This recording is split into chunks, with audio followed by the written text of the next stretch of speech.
Será que foi o Papa que mudou o dia de guarda do sábado para domingo? Essa é uma alegação bem importante na história religiosa e é exatamente isso que a gente vai analisar hoje, com base nas evidências históricas. Bom, vamos direto ao ponto. A alegação central é essa aí, bem direta, a de que o papado, a instituição do Papa, foi quem fez a mudança do dia de adoração dos cristãos, tirando do sábado e passando para o domingo. E olha, isso não é um detalhe pequeno na teologia, não. Para muita gente, como os adventistas do sétimo dia, por exemplo, essa é uma crença central, a ideia de que guardar o domingo seria, na verdade, a marca da besta. Então, o que a fonte que estamos analisando argumenta é o seguinte: essa alegação é como um pilar principal. Se esse pilar, essa afirmação histórica, se mostrar falso, bom, aí todo o sistema de crenças que se apoia nele pode desmoronar junto. Certo, mas de onde vem essa ideia? Qual é a prova que geralmente apresentam para sustentar que foi o Papa que fez essa mudança? Normalmente, a principal evidência são trechos de catecismos da própria Igreja Católica, como esse aqui, por exemplo. Numa pergunta sobre os dias sagrados, a resposta diz que o domingo é guardado por tradição apostólica, em vez do sábado. Ok, parece uma prova forte, né? Mas e se a gente olhar com um pouco mais de atenção para o que essas citações realmente dizem? É isso que o material que a gente está usando como base faz. E aqui a coisa fica bem interessante. De um lado, tem a alegação: um papa, muitos e muitos anos depois de Cristo, mudou o dia por conta própria. Mas do outro lado, o que o catecismo de fato diz é que a mudança foi feita pela Igreja, através da tradição apostólica.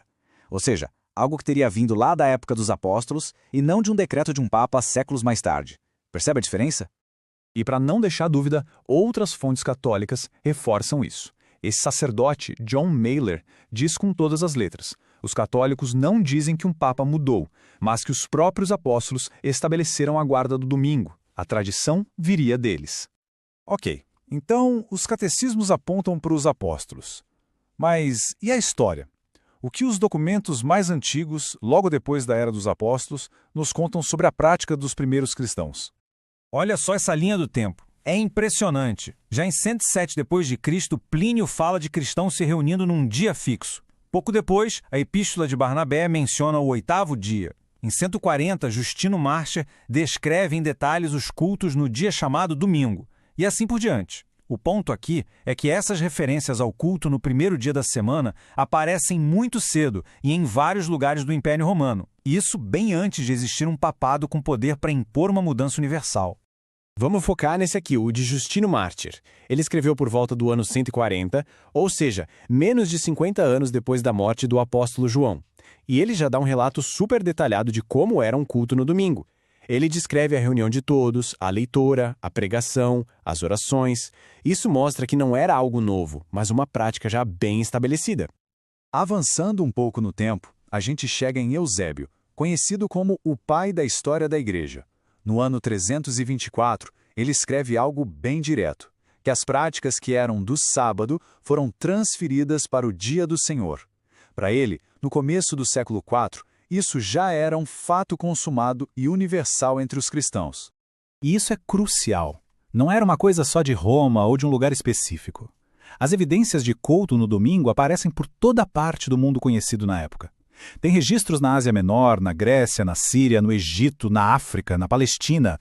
Isso mostra que era uma prática muito difundida desde o começo. Certo, vimos as fontes da época. Mas e hoje? O que os historiadores e as grandes obras de referência, que não são ligadas a uma igreja específica, dizem sobre tudo isso?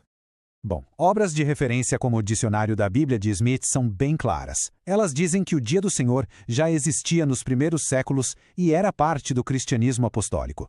E um detalhe importante, era sempre visto como algo diferente do sábado, não uma simples troca. E o raciocínio dos historiadores, como o Dr. Philip Schaff, é bem lógico. Ele diz o seguinte: como é que uma prática, a guarda do domingo, se tornou tão universal e aceita por todos já no segundo século?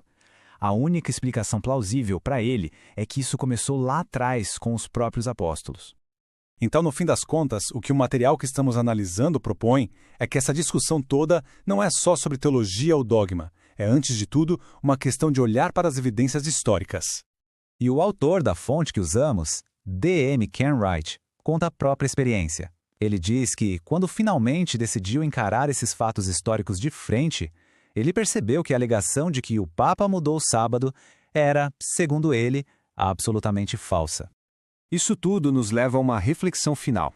Diante das fontes, como o peso da evidência histórica acaba moldando a compreensão desse debate? O que pesa mais, uma interpretação baseada em documentos de séculos depois ou o conjunto de testemunhos dos primeiros cristãos, aqueles que viveram mais perto da época dos apóstolos? A análise de hoje sugere que a resposta está nos registros mais antigos.